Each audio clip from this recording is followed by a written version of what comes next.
This is Tommy's Outdoors podcast, and today I'm in a car and I'm driving fishing, so I'm gone fishing. So this is a little bit of the experimental episode. We see how it goes. The idea is to give the account or take you, dear listeners, fishing with me and my buddy Tom, and we are going pike fishing to Greg Latour's place in village Inchigila.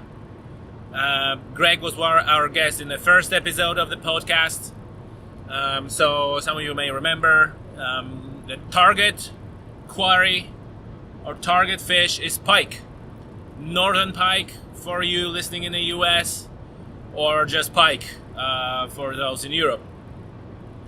So we're going to be fishing on a not that a big lake, which was created on the river by a small dam. And to be honest, I have no idea what conditions are at the moment, whether pike is on the shallow water, on the deep water, whether they're after or before roach spawning, but we'll see. Obviously Greg is there and he's a water keeper, for those who don't remember or for those who didn't listen to the first episode of the podcast. And so surely he will give us all the important information, where the fish is and what were the results in the previous weeks. So hopefully this is gonna set us up a little bit better for fishing. So right now I'm going to meet my buddy Tom. He's not with us yet, but he will be shortly. And from that point, so we are obviously going to make on the gas station on the road to the place, to the venue, and we take it from there. A few words about Tom. Tom is an angler since he was a little kid, incredibly experienced guy, and fishing is his whole life. He's fishing 300 days a year or more, and he's absolutely mad about bass fishing. But it happened that he got Saturday off. Today is Saturday, so we decided to do something else for a change and go pike fishing. All right, so now we're in Ichigila in Tir Na Spideoga. We have Greg, who you remember from the first episode. How you doing, Greg? Not too bad. Good morning. How are you? And Tom is with us as well. Hi guys. All right, so we have a very nice weather. And like we said, we are expecting fish to be on the shallow water, fishing on a jerk bites. So, Greg, any advice for us before we go fishing? Well, I don't know. Jerk baiting is probably not the best method because they're not that active at the moment, All right. So, I mean, you need active fish to go jerk baiting because, the jerk bait is an active lure. So if the fish are kind of slow, you better go for different lures, for rubber sheds maybe, that you can work individually, And bait fish should work as well, bait fish, not that bait. Okay, but they're definitely on the shallow water after spawning. 1 or 2 meters, 3 meters, I mean, I tried a few surface lures like frogs yesterday, that didn't work, I'm afraid, but I mean, this can be different today, every day is different, really. Yeah. Hopefully it will be different. Yeah. And like you said, the weather changed, so that the weather changed, we had good thing. Such a good spell, lately, and then, the weekend after the weekend it started lashing down, the water has risen, the temperature's fallen, so that upsets the pike, but I mean, they should come back on the feed, soon enough. All right. So maybe today, who knows? Right. And what's the story with the midgets? There's plenty of them. Plenty, yeah. I mean the damp weather, I mean the calm weather is, there's no wind, so they're out in force. But once you're on the lake, you'll be safe, Yeah. You guys can see there's like plenty of them. Yeah, I'm a kind of like a magnet for all sorts of flying insects, so I'm gonna be once you're on the pretty boat, bug bitten. Yeah, once you're on the boat, you're safe. That's part of the game. All right, so we'll get on the boat, and I see my hand is like full of midgets. Yeah. Anyway, so we see how we get on, and Yeah, right. I'll talk to you shortly. Yeah, right. Thanks, guys. The fishing, right. All right, guys. So we are in a bit of a new facility here at Greg's place. It's a lovely tackle shop, and we walked into that tackle shop and we just issued and combined. Wow! So I wish you guys could see that. It's like a old style cottage, but it has like a one wall that is entire glass, which looks quite modern. And obviously, like in each tackle shop, you see like a countless lures, and there you go, pictures. So Tom is taking pictures. Maybe take another one because I have my hand over my getting midgets out. No, Greg. Fantastic. Fantastic. Automatically. Yeah, there you go. So photo session. Yeah. Wow, and this is so great. So this is all for your guests here. Yeah, it's not. I mean, it is for the public, and it isn't. It's I'm not open. I don't have opening times. It's when somebody walks in to rent a boat, and he wants a lure. He wants some dead bait or some maggots, some worms. Yeah. And the guests, of course, saves them from going to Cork, or going to different places. It's a long journey and half the day fishing. We'll post the photos on Twitter so you guys can see that because it looks awesome and. You have much more like that. There you go. Yeah. We have some lures. That's more or less a service, really, than but I mean, I wish more tackle shops would be had this supply like you have. Yeah, you guys have everything here: lures and snoods and reels and rods, baits, everything. Tom, what did you find here? Swim baits. A lot of swim baits. Yeah, man. We gotta purchase something. I mean, yesterday I blanked on the fire tiger, but the days before, I mean, one day we had 9 pike, and nearly all of them were in that color. Fire. GT, yeah. Fire tiger is working well. Fire tiger, usually on that lake, like a green, light green lures are working best. Yeah. I mean, in the sunny conditions, like yesterday, tiger, probably didn't work that well, but. All right. It should, Right. Greg, while I have you here, tell us about your big fish. Oh, the marlin. The marlin. Yeah, the marlin. Well, it was my personal best, I was 400 before, now it's 450. And wow.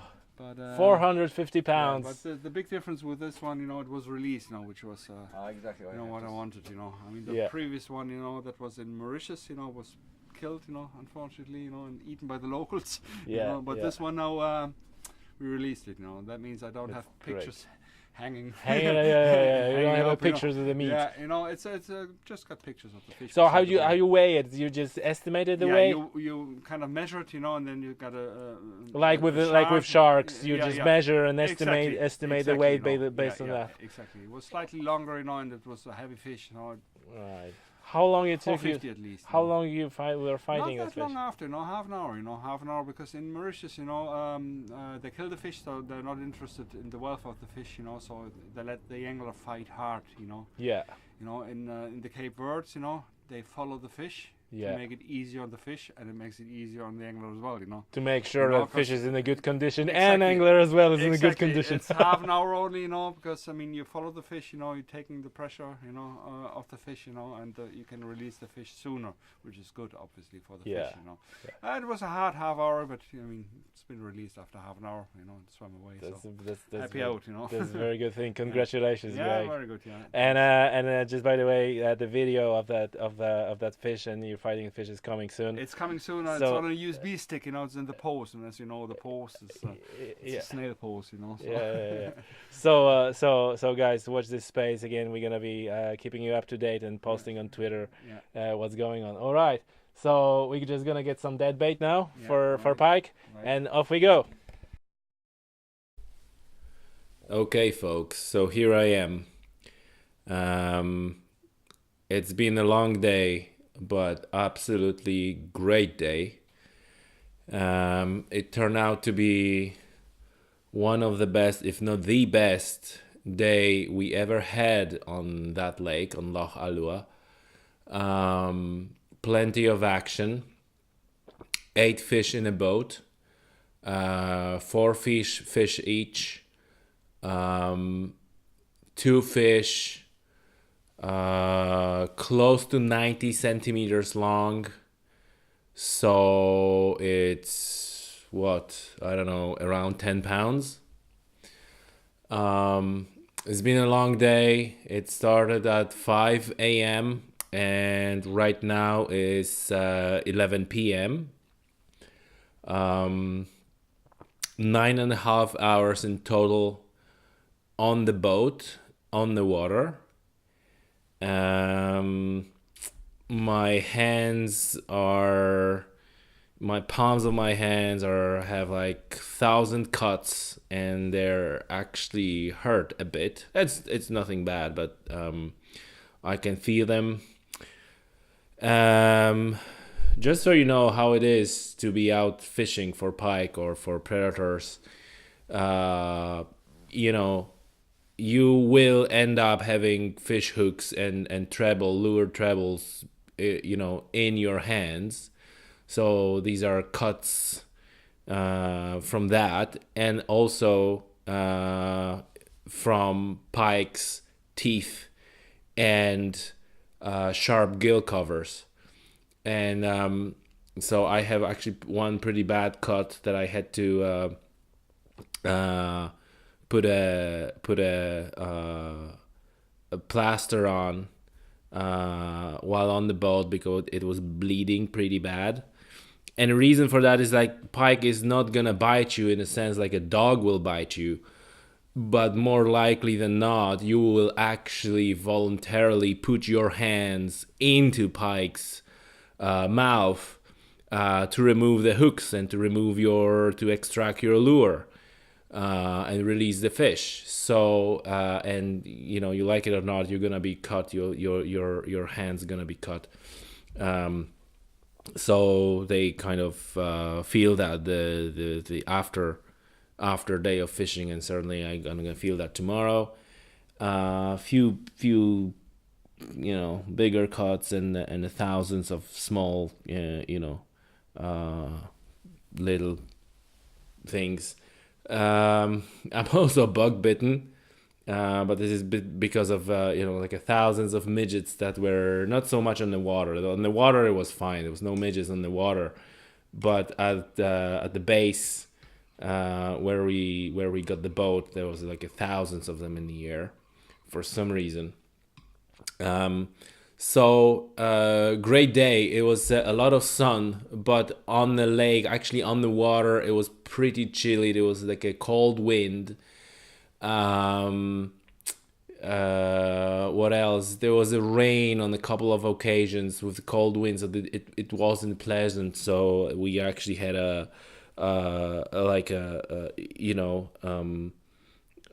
shirt, like a warm 2-layer waterproof shirt and waterproof fleece and waterproof jacket on top of that, with a cap and buff and all that, to protect from rain and wind. So conditions for wasn't ideal, but when the sun was shining, it wasn't too bad. It was actually pleasant.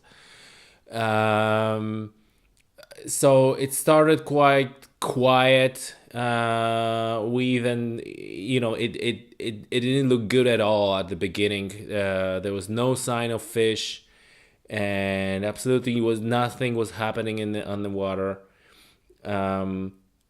only around, perhaps it was maybe 11:45, we caught one fish in trawling. I caught one fish in trawling.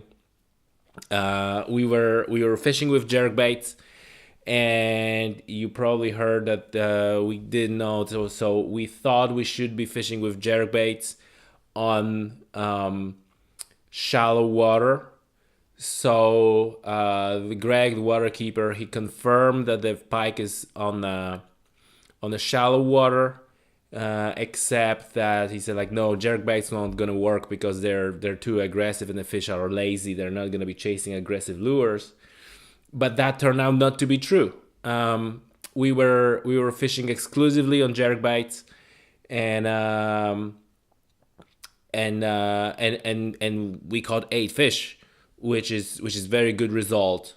And they were all on jerkbaits. And initially I was also trying for rig with a dead fish on the float, which there was no interest in that. So we stick with jerkbaits. So the first fish we caught only 11:45 perhaps in trawling, and again trawling jerkbait lure, and then nothing, and then around between, I think it was between 3 and 4 p.m. and on a little narrow patch, on a narrow pass between like two parts of the lakes, is like 2 lakes almost. There's a narrow bend, and there's a lot of reeds and weeds and other plants in the water, and we stopped there, and it turned out that a lot of pike was there.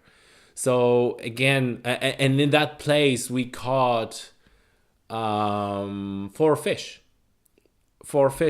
in total. On that place, on that spot, one 80 centimeters long, over 80 centimeters long.